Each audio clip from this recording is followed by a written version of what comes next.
머니네버슬립이 준비한 2023 미국 주식 투자 전략 포럼, 리세션 그리고 새로운 투자 아이디어. 오는 2월 10일 여의도 금융투자협회에서 진행됩니다. 자세한 사항은 아래 고정 댓글을 확인해주세요. 일본의 간판 기업들이 모여 만든 파운드리 기업이죠. 이 라피더스가 매우 파격적인 로드맵을 제시했습니다. 현지 시간 24일 니케이에 따르면요, 코이케 아치요시 라피더스 사장은 2025년 상반기에 이나노 반도체 프로토타입 생산 라인을 구축할 계획이라 밝혔고, 2020년대 후반까지 이나노 양산이라는 회사의 목표를 달성하기 위해서 이 타임라인이 필요하다, 이런 말을 덧붙이기도 했습니다. 이런 라피더스의 공격적인 전략, 구체적으로 어떤 의미로 볼 수 있을까요? 라피더스의 전략은 스테이지 스키핑 캐첩의 일환인데요. 그러니까 몇 가지 단계를 건너뛰고 가겠다는 그런 걸로 해석하면 되고, 앞선 경쟁사들이 밟았던 단계를 생략해 가면서 기술 추격에 나서는 것을 의미합니다. 그래서 이제 현재 지금 쓰이고 있는 첨단 반도체의 공정이 이제 3나노, 5나노급이거든요. 이걸 지나서 바로 2나노 공정으로 돌입하겠다는 거죠.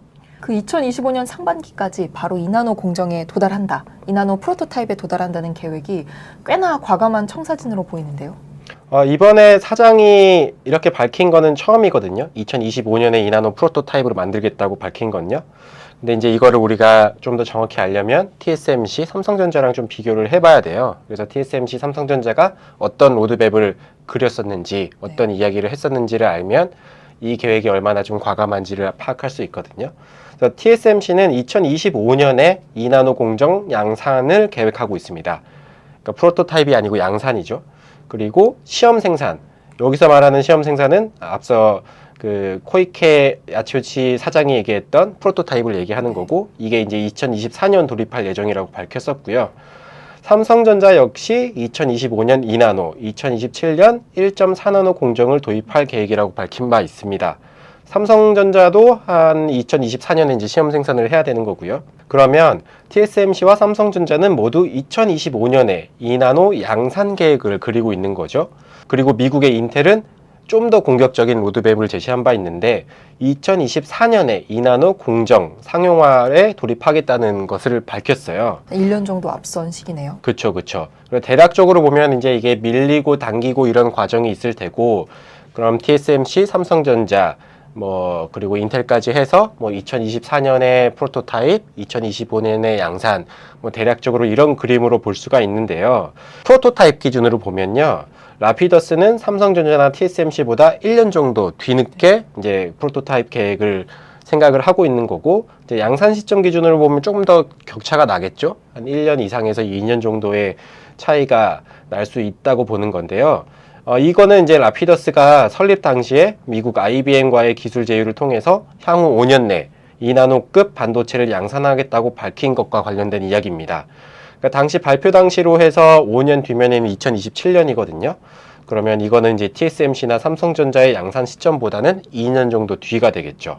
근데 이제 지금까지 한 얘기는 이 모든 회사들이 자기네들의 청사진, 그렸던 그림을 실현한다는 가정 아래의 이야기이고요. 이제 라피더스가 이제 가장 불안정하죠. 왜냐하면 삼성전자나 TSMC 같은 경우에는 이제 3나노 양산에 돌입을 했고, 그다음에 인텔은 과거에 파운드리를 운영한 경험이 있고 기술력도 어느 정도 입증이 된 상태지만, 라피더스는 이제 그런 과정이 전혀 없었으니까요. 가장 좀 유의할 점이나 특별히 불확실성을 높이는 요소가 있나요? 사실은 이런 사업 자체가 다 돈 벌자고 하는 일인데, 이제 이 수익성이 관건이거든요. 그러니까 2나노 기술을 갖고 있다, IBM이 갖고 있는 2나노 기술을 라피더스가 받아들이고, 또 이걸 기반으로 일본의 여러 기업들이 돈을 내서 생산 설비를 구축을 한다고 하더라도 수익성을 의미하지는 않습니다. 라피더스는 인텔에 비해서도 한참 후발주자고요. TSMC랑 삼성전자와의 격차는 더 심하죠. 이 격차를 줄이기 위해서는 방법은 하나밖에 없죠. 이제 돈을 쏟아붓는 거. 그 돈을 쏟아붓는다는 건 여러 가지 의미가 있습니다. 장비도 다 사야 되고, 그 다음에 기술 개발 연구진도 엄청나게 많이 확보를 해야 되고, 그 다음에 해외에 공장을 짓는 그런 여러 가지 방법들이 다 포함이 돼 있는 거고, 그리고 이제 TSMC와 삼성전자 같은 경우에는 매년 수십조 원의 자금을 이 파운드리에만 쏟아붓고 있거든요. 그래서 라피더스도 이에 상응하는 자금을 투입해야 된다는 계산이 나오고요. 라피더스도 이제 물론 이런 걸 잘 알고 있어서 수조엔, 즉 이제 우리나라 돈으로도 하면은 수십조 원의 자금을 조달하기 위해 좀 노력을 하고 있습니다. 토요타, 소니, 합작법인에 설립했던 여러 기업들이 이제 계속해서 자금을 쏟아 부을 거고, 일본 정부는 보조금 형식으로 이제 서포트를 하게 되는 거죠. 이제 관건은 이 라피더스라는 회사가 언제부터 돈을 벌 수 있느냐는 건데, 수익성을 언제부터 가지고 오느냐. 그렇죠. 네. 그래서 2나노 양산 격차가 1년에서 2년 정도 벌어질 수 있다는 건 굉장히 치명적이거든요. 그러니까 고객이 뭐 TSMC나 삼성전자, 인텔에 일감을 맡기고 있는데 뒤늦게 이제 2나노 공정을 시작을 하는 라피더스한테 일감을 굳이 떼서 줄 필요가 있느냐. 그렇죠. 그런 문제가 있고, 특히 이제 7나노에서 5나노, 5나노에서 3나노, 3나노에서 2나노로 이제 이렇게 변화를 해요. 그러니까 뭐 이를테면은 엔비디아의 GPU를 5나노에서 개발을 하다가 여기에 이제 3나노 공정을 적용하는 시기죠. 그래서 이게 이제 나노급으로 기술 개발이 될수록 이게 연속 손상에 있는 거거든요. 이제 갑자기 2나노 공정을 도입을 했다고 해서 이제 갑자기 그걸 적용할 수 있는 건 아니고, 그 전에 이제 히스토리와 그 파운더리와 팹리스 간의 교감, 협업 뭐 이런 것들이 이제 전제가 돼야 되는 거죠. 다른 말로 말하면 고객사가 새로운 파운드리 선택하는 데 있어서 네. 부담해야 되는 수율 문제, 그다음에 뭐 설계 비용 문제, 그다음에 장기적인 전략, 수정 뭐 이런 거에 관련된 리스크, 비용이 매우 클 수 있다는 거죠. 그러면 라피더스와 같은 추격자들의 입장에서는 이런 위험에도 불구하고 신규 고객을 확보를 해야 하잖아요. 그럼 이제 기존의 다른 경쟁사와 비교해서 이 라피더스와 같은 신규 업체들이 내세울 수 있는 경쟁 조건은 어떤 게 있을까요? 뭐 두 가지 있습니다. 크게. 그러니까 나는 너한테 더 적은 돈을 붓고 지금 경쟁사보다 더 낮은 비용으로 칩을 만들어 줄게. 이게 이제 낮은 가격이고, 또 하나는 너가 나한테 주문을 주면 너네 것을 우선적으로 해줄게. 너네랑 우리의 뭔가 어떤 맨파워랑 노하우를 너의 회사에 집중해서 더 빠르게 생산을 해주고 더 안정적으로 해줄게. 이제 빠른 생산 속도에 관련된 거죠. 그래서 이를 잘 인지하고 있는 게 이제 라피더스도 이걸 잘 알고 있어요. 그래서 네네. 코이케 아치요시 라피더스 사장은 이런 얘기를 했거든요. 생산 시간을 줄이기 위한 제조 공정을 설계한다. 라피더스 같은 경우에는 이제 새롭게 생산 시설을 구축하잖아요. 네. 그러니까 이제 그 과정에서 더 신식 그렇죠.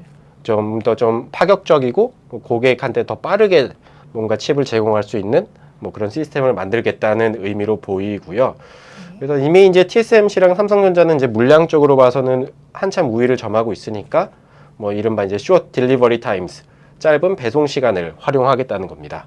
사장이 얘기한 게 또 하나가 있는데, 라피더스는 최종적으로 첨단 칩만을 생산해서 높은 비즈니스 모델, 그러니까 높은 수익성을 가진 비즈니스 모델을 구축하는 것을 목표로 하고 있다고 전했어요. 네. 근데 사실 이거는 이제 어쩔 수 없는 측면이 있거든요. 왜냐하면 기존의 라인업이 없잖아요. 뭐 10나노나 12나노 그렇죠. 이제 약간 올드한 공정 자체가 없고 이제부터 시작하는 거니까 이 멘트는 좀 어쩌면 당연한 걸 수도 있는데, 이게 또 단점이 될 수도 있을 것 같아요. 그런 라인업들이 구축되지 않는 상태에서 그렇죠. 신식 라인만 가지고 간다고 하는 게 양날의 검인데, 그러니까 이를테면은 뭐 여러 AMD든 뭐든 수많은 팹리스 기업들이 꼭 첨단 칩만을 위탁 생산하지는 않거든요.